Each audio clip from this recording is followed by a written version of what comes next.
पश्चिम बंगाल में चुनाव के बाद हिंसा का दौर थम नहीं रहा है और उस पर राजनीति भी मानो रुकने का नाम नहीं ले रही है। अब पश्चिम बंगाल के राज्यपाल जगदीप धनखड़ खुद नंदीग्राम के हिंसा से प्रभावित इलाकों का दौरा करेंगे। पश्चिम बंगाल में नंदीग्राम में चुनाव नतीजों के बाद जो हिंसा की घटनाएं हुई, उनकी तपिश अभी भी महसूस की जा रही है। राज्यपाल जगदीप धनखड़ खुद कल यानी 15 मई को नंदीग्राम जा रहे हैं। राज्यपाल कल सुबह 9:15 बजे बीएसएफ के हेलीकॉप्टर के जरिए नंदीग्राम के लिए रवाना होंगे। वो दिन भर हिंसा प्रभावित इलाकों का दौरा करने के बाद कल ही वापस कोलकाता लौट आएंगे। अपने इस एक दिन के दौरे में राज्यपाल नंदीग्राम में एक मंदिर भी जाएंगे। वे नंदीग्राम के जानकीनाथ मंदिर में पूजा अर्चना करेंगे।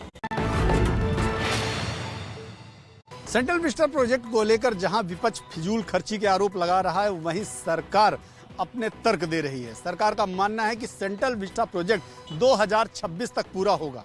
अब तक जो सिर्फ 2 ग्लोबल टेंडर किए गए हैं, वो न्यू पार्लियामेंट बिल्डिंग और सेंट्रल विस्टा एवेन्यू के लिए किए गए हैं। सेंट्रल विस्टा एवेन्यू जो 477 करोड़ में बनकर तैयार होगा, जबकि न्यू पार्लियामेंट बिल्डिंग जिसे में 2022 का विंटर सेशन किया जाना है, वो 862 करोड़ के ग्लोबल टेंडर किए गए हैं। महज 1350 करोड़ अब तक सरकार ने खर्च किए हैं, वो भी मंत्रालय यानी कि हाउसिंग मिनिस्ट्री की तरफ से ये टेंडर फ्लोट किए गए हैं। इसका सरकार या कोरोना के दौरान के खर्चों से कोई लेना देना नहीं है। कोरोना संकट के बीच लोगों की मदद करने पर दिल्ली पुलिस की जांच के घेरे में आ गए हैं यूथ कांग्रेस के राष्ट्रीय अध्यक्ष बीवी श्रीनिवास।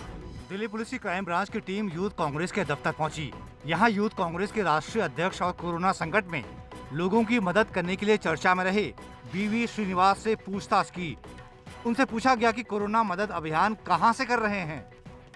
श्रीनिवास से पुलिस की पूछताछ पर राहुल गांधी ने ट्विटर पर लिखा, बचाने वाला हमेशा मारने वाले से बड़ा होता है। मोदी सरकार राजधर्म नहीं, रेड धर्म निभा रही है। कांग्रेस महासचिव प्रियंका गांधी वाड्रा ने भी इस पर ट्वीट किया, जब हॉस्पिटल बेड, दवाइयों, ऑक्सीजन की कमी से लोगों की जान जा रही है, उस समय चुपचाप हाथ पर हाथ धरे बैठे रहना अपराध है। लेकिन पूर्वी दिल्ली से बीजेपी सांसद गौतम गंभीर ने नाम लिए बगैर कांग्रेस पर राजनीति करने का आरोप लगाया। गौतम गंभीर ने ट्वीट किया, विपक्ष को सामान्य प्रक्रिया का बेवजह राजनीतिकरण नहीं करना चाहिए। पुलिस ने हमसे भी जवाब मांगा है और हमने वो उपलब्ध करा दिया है। यूथ कांग्रेस के राष्ट्रीय अध्यक्ष बीवी श्रीनिवास ने कोरोना काल में लोगों की मदद कर खूब सुर्खियां बटोरी हैं। देश भर से ट्विटर पर आ रही मदद की गुहारों तक श्रीनिवास अपनी टीम के जरिए मदद पहुंचा रहे हैं और इस अभियान के लिए उनकी काफी तारीफ हो रही है। कोरोना की दूसरी लहर में जो सबसे ज्यादा देखा गया है कि जो कोरोना के मरीज हैं, उन्हें ऑक्सीजन की बहुत ज्यादा जरूरत पड़ी। मुंबई और उसके आसपास के इलाकों में ऑक्सीजन जो सिलेंडर थे, उसकी बेहद ज़्यादा खपत देखने को मिली और जो जहां पर रिफिलिंग हो रही है इन ऑक्सीजन सिलेंडर की, वहां पर काम बहुत ही ज़्यादा बढ़ गया है। मैं इस वक्त आया हूं मुंबई के पास पालघर जिले में। आप देख सकते हैं कि ये रिफिलिंग प्लांट है और यहाँ पर बहुत सारे जो है तमाम सिलेंडर तमाम जगहों से लाए जा रहे हैं और यहाँ पर लगातार रिफिल किए जा रहे हैं। रात दिन यहाँ पर काम चल रहा है ताकि कोरोना की वजह से जिनको ऑक्सीजन लेवल कम हो रहा है, उन मरीजों को बचाया जा सके। जैसे ये डिमांड बढ़ने लगा, हमने 2 शिफ्ट में काम लगाया, 7 से 3 किया और 3 से 11। पहले 9 घंटे के बजाय अभी हम लोग लगातार 2 शिफ्ट में काम कर रहे हैं। 16 से 18 घंटा डेली काम हो रहा है कोविड की डिमांड की वजह से। ये है मुंबई के पालघर में वो रिफिलिंग प्लांट जहाँ पे भारी तादाद में ऑक्सीजन सिलेंडर की रिफिलिंग की जा रही है और उन सिलेंडर्स को हॉस्पिटल और उन लोगों तक पहुँचाया जा रहा है जिन्हें कोरोना की वजह से ऑक्सीजन की ज़रूरत है। दिल्ली में धीरे धीरे कोरोना से लेकर ऑक्सीजन पर हालात काबू में आ रहे हैं, लेकिन इस पर हो रही सियासत कम नहीं हो रही है। बीजेपी ने आरोप लगाया कि दिल्ली की वजह से दूसरे राज्यों को ऑक्सीजन का नुकसान हुआ।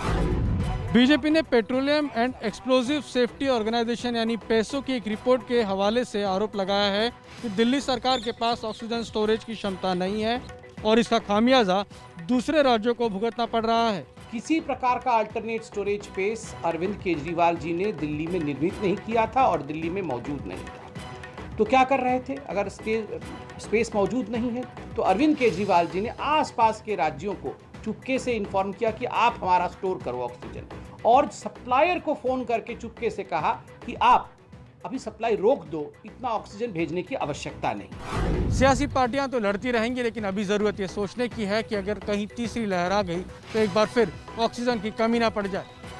इस समय देश को सियासत नहीं, कोरोना से लड़ने का प्लान चाहिए। मोदी सरकार में मंत्री सदानंद गौड़ा ने वैक्सीन की कमी को लेकर दिया है विवादित बयान। बोले, अगर वैक्सीन नहीं दे पा रहे तो क्या फांसी पर लटका दोगे?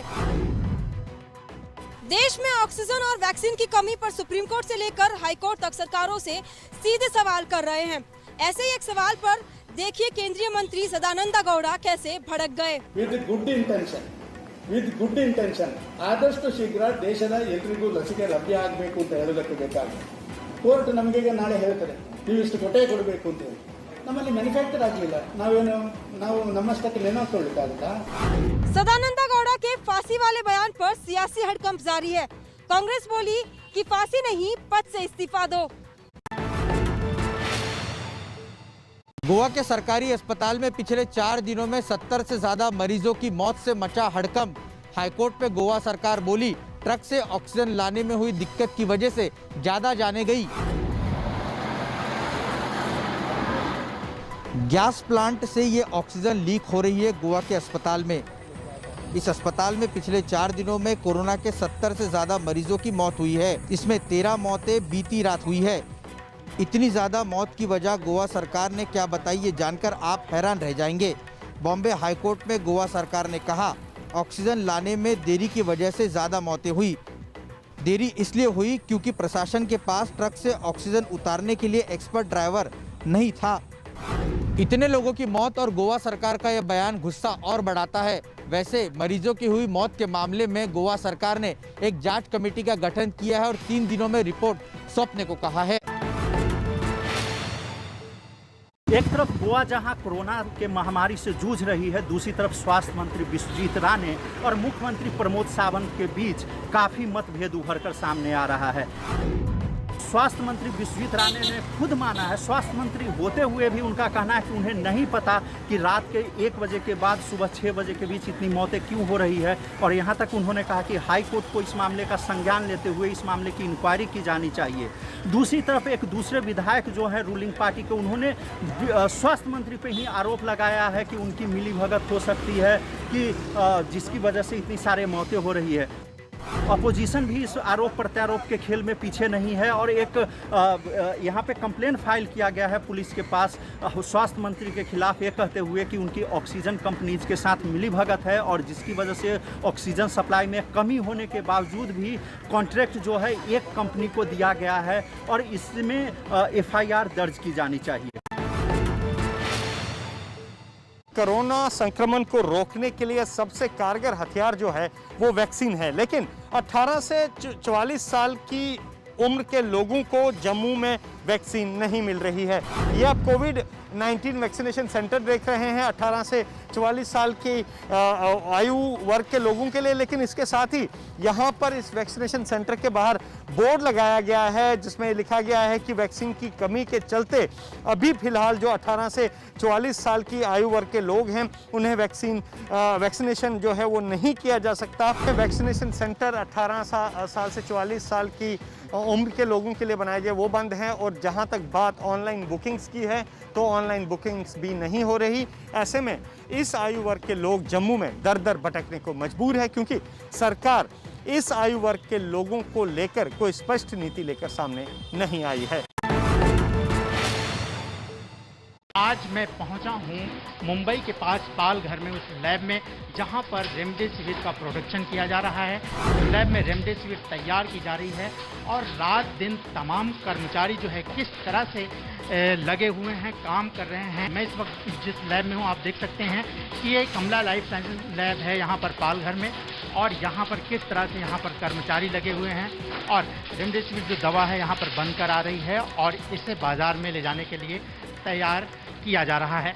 देख रहे हैं कि यहाँ पर किस तरह से पूरी यूनिट जो है लगातार जो है यहाँ पे काम कर रही है, पैकेजिंग कर रही है और इस रेमडेसिविर दवा को बाजार तक पहुँचाने के लिए बहुत सारे लोग जो है काम कर रहे हैं। यहाँ वाइल लेबल करने के बाद इसको पैक कार्टन में पैक किया जाता है। कार्टन और लेबल का manufacturing date, expiry date, batch number and price match करके उसको पैक करके आगे हम पैकेजिंग यूनिट की सिपर में डाला जाता है। तो ये मैं आपको ऐसी लैब में आज लेकर आया हूँ जहाँ पर कोरोना के मरीजों को जीवन दान देने की जो दवाएं हैं वो बनाई जा रही हैं, जैसे रेमडेसिविर, जैसे कि अभी एक नया वायरस लोगों को सबसे ज़्यादा परेशान कर रहा है, जैसे ब्लैक फंगस के नाम से ज़्यादा था, और म्यूकोमाइकोसिस जो दवा है उसकी जो है यहाँ पर प्रोडक्शन किए जा रहे हैं। भारत में रूस से आई कोरोना वैक्सीन की कीमत का ऐलान हो गया है। इसके एक डोज का दाम करीब 1000 रुपए होगा। भारत में स्पुतनिक वैक्सीन की कीमत तय हो गई है।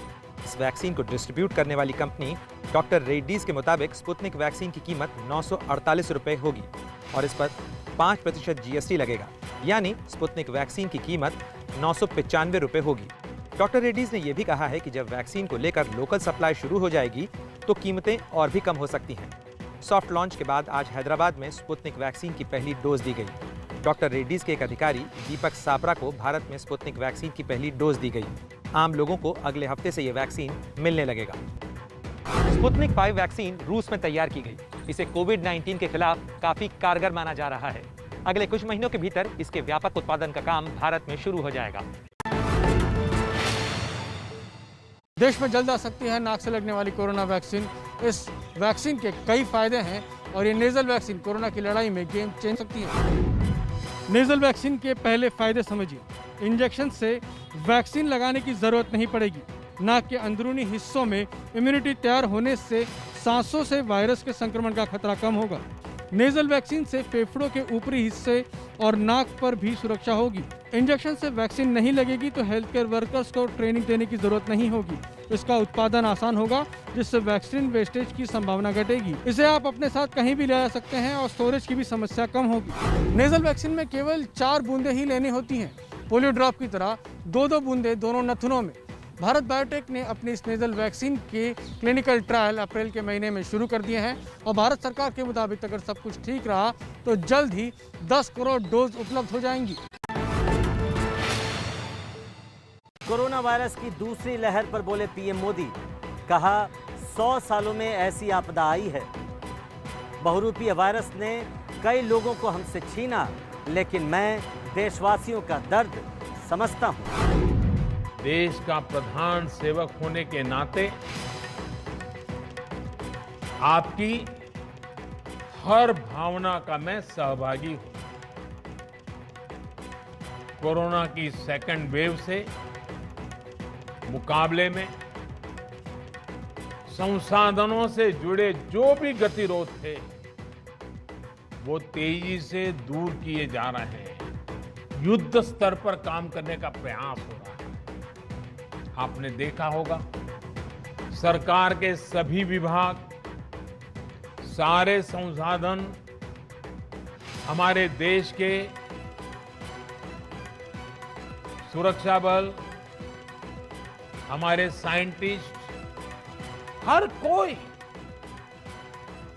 दिन रात कोविड की चुनौती का मुकाबला करने में एकजुट है।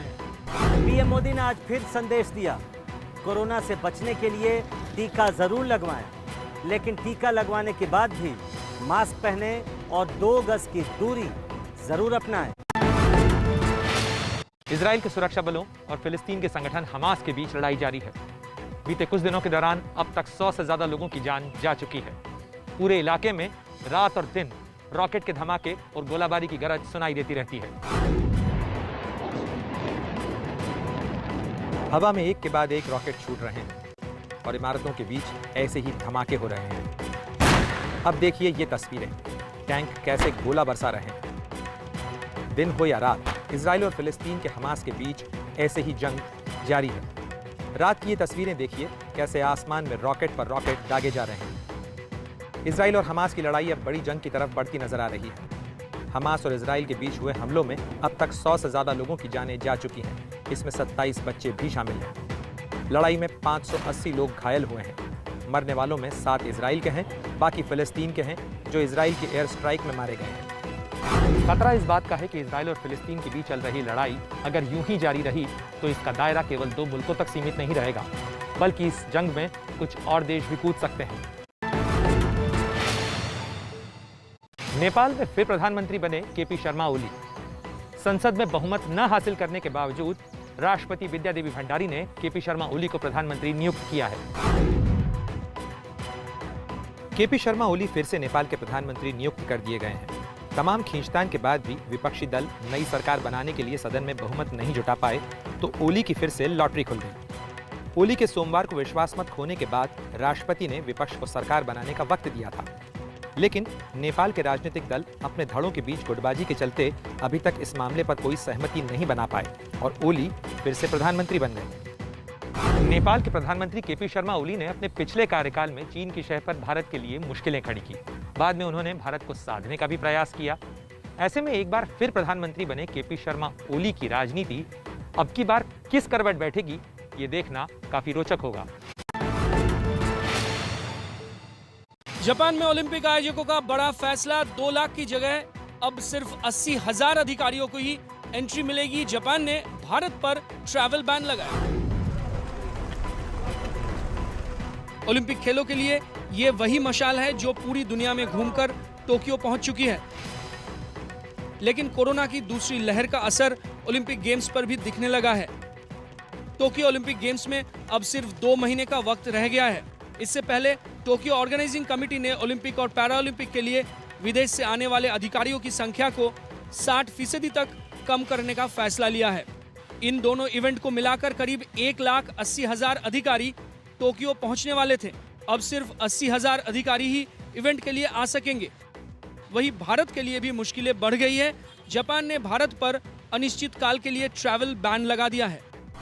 समर ओलंपिक्स की शुरुआत 24 जुलाई और पैरा ओलंपिक्स का 24 अगस्त को आगाज होना है। इस बार टोक्यो ओलंपिक गेम्स में करीब 15,000 एथलीट्स हिस्सा लेंगे।